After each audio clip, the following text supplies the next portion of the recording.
அட்ரா பாருங்க வரைவா. அப்படி இருக்குது இங்கே பாருங்க. அப்புறம்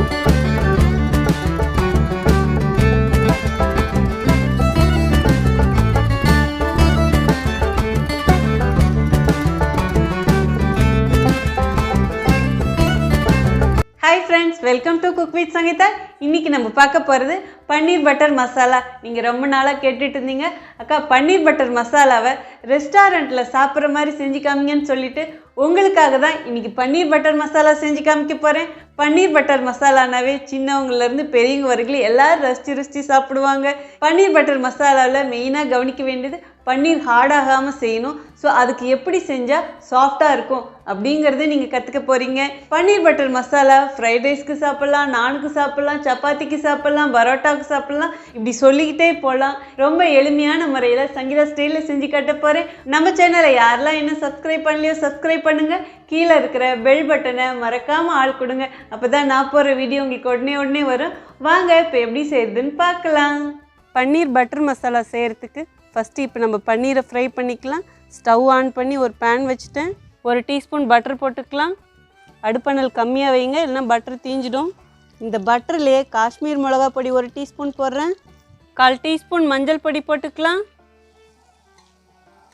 200 கிராம் பன்னீரில் தான் செய்ய போகிறோம், அதுக்கு தகுந்தால கொஞ்சமாக உப்பு போட்டுக்கலாம். அடுப்பணல் கம்மியாக இருக்கணுங்க, இது தீயக்கூடாது, அந்த பட்டர்லேயே நல்லா செவக்கணும், அவ்வளோதான்.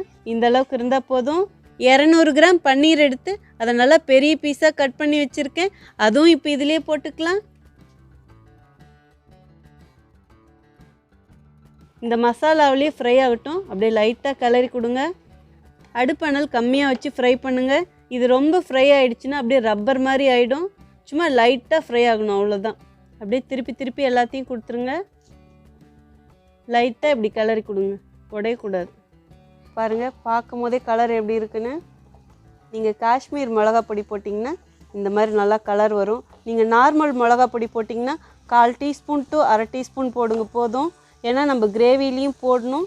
இப்பயே நிறையா போட்டிங்கன்னா அப்படியே காரமாக இருக்கும். இப்போ இந்த பக்கமும் திருப்பி கொடுத்துருங்க.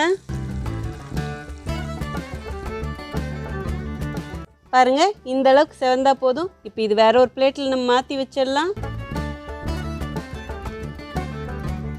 ஃப்ரை பண்ண பன்னீரை அப்படியே ஒரு பக்கம் வச்சுருங்க. இப்போ மசாலாவும் வதக்கலாம். இதே பேன்லேயே ஒரு பட்டை போட்டுக்கலாம், 2 ஏலக்காய் போட்டுக்கலாம், 2 லவங்கம் போட்டுக்கலாம். மசாலாலாம் ரொம்ப கம்மியாக போடணுங்க, அப்போ தான் டேஸ்ட் நல்லாயிருக்கும். 10 முந்திரி பருப்பு எடுத்து உடச்சி வச்சுருக்கேன். முந்திரி பருப்பு கூடி குறைச்சி போட்டுக்கலாம்.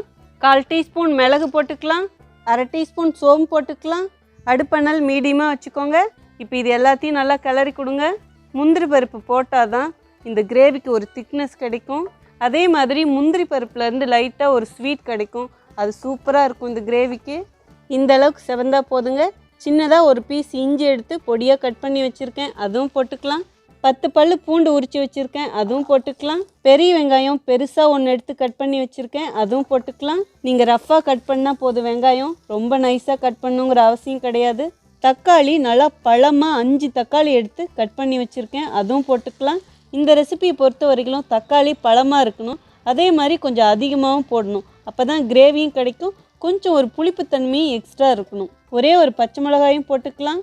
நம்ம கிரேவிக்கு மசாலா அரைக்கிறதுக்கு தேவையான பொருட்கள் இவ்வளோ தான். இப்போ அடுப்பணல் நல்லா கொஞ்சம் தூக்கி விட்டுடுங்க. இப்போ இது எல்லாத்தையும் நல்லா கிளறி கொடுங்க. இப்போ இது நல்லா வதங்கட்டுங்க. இந்த தக்காளி இப்போ தாங்க வதங்க ஆரம்பிச்சிருக்கு, இன்னும் கொஞ்சம் நல்லா வதங்கட்டுங்க. பாருங்கள், நல்லா வதங்கிடுச்சு. இந்த அளவுக்கு இருந்தால் போதும். இப்போ ஸ்டவ் ஆஃப் பண்ணிடலாம். இதை ஆற வச்சு மிக்சியில் போட்டு அரைச்சி எடுத்துகிட்டு வந்துடுறேன். பாருங்கள், இந்த மாதிரி நைஸாக அரைச்சி எடுத்துக்கணும். பன்னீர் பட்டர் மசாலா செய்ய ஸ்டார்ட் பண்ணிடலாம். ஸ்டவ் ஆன் பண்ணி ஒரு பேன் வச்சுட்டேன். தேவையான அளவு எண்ணெய் ஊற்றலாம். நான் ரீஃபண்ட் ஆயில் தான் ஊற்றுறேன். எண்ணெய் காஞ்சிடுச்சிங்க. ஒரு பட்டை போட்டுக்கலாம், 2 லவங்கம் போட்டுக்கலாம், 2 ஏலக்காய் போட்டுக்கலாம். அடுப்பணல் இப்போ கம்மியாக வச்சுடுங்க. 1 டீஸ்பூன் வெறும் மிளகா பொடி போட்டுக்கலாம். 1/2 டீஸ்பூன் மல்லிப்பொடி போட்டுக்கலாம். மல்லிப்பொடி கம்மியாக தாங்க இருக்கணும், அப்போ தான் டேஸ்ட் நல்லாயிருக்கும். கரம் மசாலா பொடி 1/2 டீஸ்பூன் போட்டுக்கலாம். இதுவும் ரொம்ப நிறைய போடாதீங்க, ஒரு மாதிரி கசப்பாக இருக்கும். இப்போ இது எல்லாத்தையும் நல்லா மிக்ஸ் பண்ணுங்கள். தீச்சிடக்கூடாது, கசப்பாக இருக்கும். இந்த எண்ணெயில் இதை வதக்கிக்கணும். இந்த அளவுக்கு இருந்தால் போதுங்க. இப்போ அரைச்சி வச்ச மசாலாவும் இதிலே ஊற்றிடலாம். அடுப்பணல் கம்மியாக இருக்கணும், இல்லைன்னா அப்படியே மேலே அடிக்கும். கொஞ்சமாக மிக்ஸி கழுவி தண்ணி விடுங்க. இப்போ இது கிளறி கொடுங்க. எண்ணெயிலே இந்த மிளகா பொடி போட்டிங்கன்னா தான் பாருங்கள் இப்போ இந்த கலர் உங்களுக்கு கிடைக்கும். இந்த கிரேவிக்கு தேவையான அளவு உப்பு போட்டுக்கலாம். அடுப்பணல் இப்போ நல்லா தூக்கி விட்டுடுங்க. இந்த உப்பும் கரையட்டும். இந்த ஸ்டேஜில் நல்லா கிளறி கொடுத்துட்டு உப்பு காரம் கரெக்டாக இருக்கான்னு பார்த்துக்கோங்க. நான் எங்கெல்லாம் காரம் போட்டணும் அங்கே உங்களுக்கு தகுந்த மாதிரி போட்டுக்கோங்க. நான் போட்ட அளவு கரெக்டாக இருக்கும், மீடியம் காரமாக இருக்கும். இப்போ இது நல்லா ஒரு கொதி வரட்டுங்க. பாருங்கள் ஒரு கொதி வந்துருச்சு. இப்போ கிளறி கொடுங்க. இப்போ அடுப்பணல் குறைச்சி வச்சுட்டு கொஞ்ச நேரம் இந்த பச்சை மணம் போகிற வரைக்கும் குழம்பு நல்லா சுண்டி வரட்டும். 2 நிமிஷத்துக்கு அப்படியே க்ளோஸ் பண்ணி வச்சிடலாங்க. பாருங்கள் நல்லா கொதிக்குது. குழம்பும் கொஞ்சம் சுண்டி இருக்குது, எண்ணெயும் கொஞ்சம் புரண்டு மேலே வந்திருக்கு. இந்த ஸ்டேஜில் வறுத்து வச்ச பன்னீரும் இப்போ போட்டுடலாம். அப்படியே எல்லாத்தையும் ஒரேடியாக கொட்டிடாதீங்க, அப்படியே இப்படி ஒன்று ஒன்றா போடுங்க. இப்போ அப்படியே எல்லாத்தையும் லேசாக ஒரு கிளறி கொடுங்க.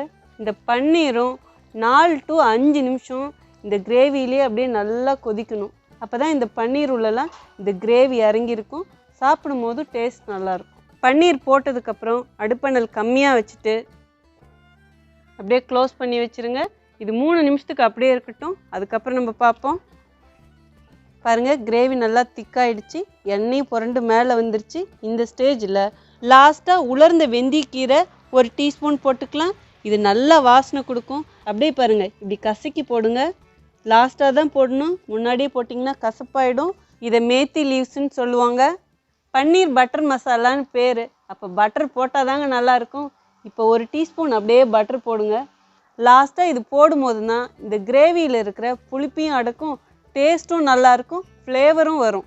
இப்போது அப்படியே லைட்டாக இதை கிளறி கொடுங்க. வருங்க இப்படி அப்படியே லேசாக பட்டும் படாமலும் அப்படியே சரியான வாசனைங்க, செம்மையாக இருக்குது. நான் நாட்டு தக்காளி போட்டேன். பெங்களூர் தக்காளி கிடச்சிதுன்னா அதில் செய்யுங்க, கலரும் சூப்பராக இருக்கும், ரொம்ப புளிப்பாக இருக்காது. இப்போ அடுப்பணல் தூக்கி விடுங்க. நல்லா ஒரு கொதி வரட்டும், அதுக்கப்புறம் நம்ம ஆஃப் பண்ணிடலாம். பாருங்கள் நல்லா ஒரு கொதி வந்துடுச்சு. இப்போ ஸ்டவ் ஆஃப் பண்ணிவிடுங்க.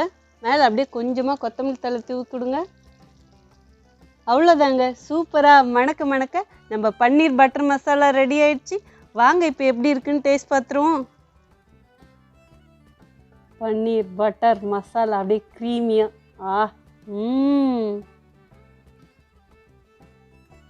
ஆஹா ஆஹா, அந்த ஸ்ட்ரக்சர் பாருங்கள் அப்படியே பாருங்கள் இப்படி இருக்கணும். அப்படியே நாம்ளா ஊற்றுனா தான் ஊற்றணும், அதான் ஊற்றக்கூடாது, அந்த கன்சிஸ்டன்சி இருக்கணும். சமைக்கிறதை விட அதை எப்படி சர்வ் பண்ணுறோங்கிறது ரொம்ப ரொம்ப முக்கியம். இந்த பன்னீர் பட்டர் மசாலாவை சும்மா சாப்பிட முடியுமா? கூடவே பரோட்டாவும் இருந்தால் சொர்க்கம்தான். இன்றைக்கி பரோட்டாவோட தான் வச்சு சாப்பிட்டு காட்ட போகிறேன். நம்ம சப்ஸ்கிரைபரில் ரொம்ப நாளாக கேட்டுட்டு இருந்தது. ஃபஸ்ட்டு இதுக்கு சின்ன சின்ன டிப்ஸை உங்களுக்கு கொடுத்துட்றேன், அதுக்கப்புறம் நம்ம சாப்பிட்ருவோம். பன்னீர் பட்டர் மசாலா சப்பாத்திக்கு நல்லாயிருக்கும், நானுக்கும் நல்லாயிருக்கும், பரோட்டாவுக்கு நல்லாயிருக்கும், ஃப்ரைட் ரைஸ்க்கு நல்லாயிருக்கும். ஸோ இவ்வளோ சூப்பரான இந்த பன்னீர் பட்டர் மசாலாவை ரொம்ப எளிமையாக சொல்லி கொடுத்துருக்கேன். கண்டிப்பாக உங்கள் எல்லாருக்கும் ரொம்ப யூஸ்ஃபுல்லாக இருக்கும். பன்னீர் பட்டர் மசாலாவுக்கு கண்டிப்பாக கேஷ்யூநட் வேணும். ஸோ அது இருந்தால் தான் இந்த திக்னஸ் கிடைக்கும். பாருங்கள் இந்த கிரேவியோட திக்னஸ், இந்த கன்சிஸ்டன்சி இது மாதிரி இருக்கணும். அதே மாதிரி பட்டரும் வேணும், அப்போ தான் டேஸ்ட் நல்லாயிருக்கும். பன்னீர் நல்லா கொஞ்சம் இப்படி பெரிய பெரிய பீஸாக போடுங்க, சாப்பிட்றதுக்கு ரொம்ப நல்லாயிருக்கும், வாய்க்கும் கிடைக்கும். எல்லாமே உங்களுக்கு டீட்டெயில்டாக வீடியோவில் சொல்லியிருக்கேன். உங்களுக்கு ஏதாவது டவுட்னா கமெண்ட் பாக்ஸில் கேளுங்க. இப்போ இது எப்படி இருக்குன்னு டேஸ்ட் பார்த்துருவோம். ஃபஸ்ட்டு நம்ம அப்படியே ஒரு டிப் பண்ணி இந்த பரோட்டாவை சாப்பிட்ருவோம். வெறும் கிரேவி. அட்ரா பாருங்க, வரைவா அப்படி இருக்குது. இங்கே பாருங்க, சாப்பிட்ருவோம். ஆஹா பிரமாதங்க. வாயில் வச்சோன்னா அப்படியே க்ரீமியாக இருக்கும். அப்படியே அது என்ன சொல்கிறேன், தேவாமிர்தமாக இருக்குன்னு சொல்லலாம். செம்மையாக இருக்கும். பாருங்கள் இந்த கிரேவியாக அப்படி இருக்குது. எனக்கு சும்மாவே சாப்பிடும்போது ஆசையாக இருக்குது. சிலர் ஃப்ரெஷ் க்ரீம்லாம் போடுவாங்க, நான் போடல. சாதாரணமாக இப்போ உங்களுக்கு எல்லாத்துக்கும் கிடைக்கக்கூடிய மாதிரி இருக்கணுங்கிறதுனால நான் க்ரீம்லாம் அவாய்ட் பண்ணிட்டேன். நீங்கள் விருப்பப்பட்டால் இதில் 2 டீஸ்பூன் க்ரீம் போட்டாலும் சூப்பராக இருக்கும். பட்டர் எந்த அளவுக்கு போடுறீங்களோ அந்த அளவுக்கு சூப்பராக இருக்கும். பட்டர் போடும்போதும் இதில் இருக்க புளிப்பெல்லாம் அடைக்கிடும், அவ்வளோ பிரமாதமாக இருக்கும். இதை இப்போ சும்மாவே சாப்பிட்டு காட்டுறேன் பாருங்கள். அப்படியே சொல்லுவோம் இல்லை நான் எப்பயுமே, இங்கே பாருங்க அப்படியே தேன் மாதிரின்னு, அப்படியே தேன் மாதிரி இருக்கணும். ஆஹா, அப்படியே விரலை சூப்பி தான் சாப்பிடணும் அப்படி இருக்கு. ஒரு பன்னீரையும் சாப்பிட்டு காமிச்சிட்றேன் பாருங்கள். பார்க்கும் போதே உங்களுக்கு சாப்பிடணுன்னு தோணுதா இல்லையா? சாப்பிட்ருவோம். அப்படியே முழுசாக போட்டுருவோம். ஆஹா, நிஜமாக சொல்கிறேன், இதெல்லாம் சாப்பிட்றவங்களுக்கு தான் தெரியும் அருமையாக. அதான் செம்மையாக இருக்குது. இந்த பன்னீரில் அப்படியே மசாலா ஏறி இருக்குது பாருங்கள், அவ்வளோ பிரமாதமாக இருக்குது. நம்ம பட்டர் போட்டு ஃப்ரை பண்ணோம் இல்லைங்களா, அங்கே இருக்குது விஷயம். அதே மாதிரி அதில் கொஞ்சம் மசாலாவும் போட்டேன். ட்ரை பண்ணி பாருங்கள், கண்டிப்பாக உங்களுக்கு பிடிக்கும். சின்ன பசங்களாம் ரொம்ப விரும்பி சாப்பிடுவாங்க. நான் என்ன அளவுகள் போட்டனோ அப்படியே கண்ணை மூடிக்கிட்டு ட்ரை பண்ணுங்கள். எல்லாமே பிரமாதமாக இருக்குது, பர்ஃபெக்டாக இருக்குது. உங்களுக்கு இந்த ரெசிபி பிடிச்சதுன்னா ப்ளீஸ் மறக்காமல் ஃபஸ்ட்டு ஒரு லைக் கொடுத்துருங்க. சங்கீதா பிள்ளை சூப்பராக செஞ்சுருக்கு அப்படின்னு நீங்கள் நினச்சிங்கன்னா உங்கள் ஃப்ரெண்ட்ஸ் அண்ட் ஃபேமிலிக்கு ஷேர் பண்ணுங்கள். நீங்கள் இது வரைக்கும் எனக்கு கொடுத்துட்டு இருந்த ஆதரவுக்கு ரொம்ப ரொம்ப நன்றி. உங்களுக்கு என்ன ரெசிபி வேணுமோ ப்ளீஸ் அதுவும் கமெண்ட் பாக்ஸில் சொல்லுங்கள். இதே மாதிரி அடுத்த ஒரு ஸ்பெஷல் வீடியோவில் உங்களை சந்திக்கிறேன். Until then, see you, bye bye, love you all.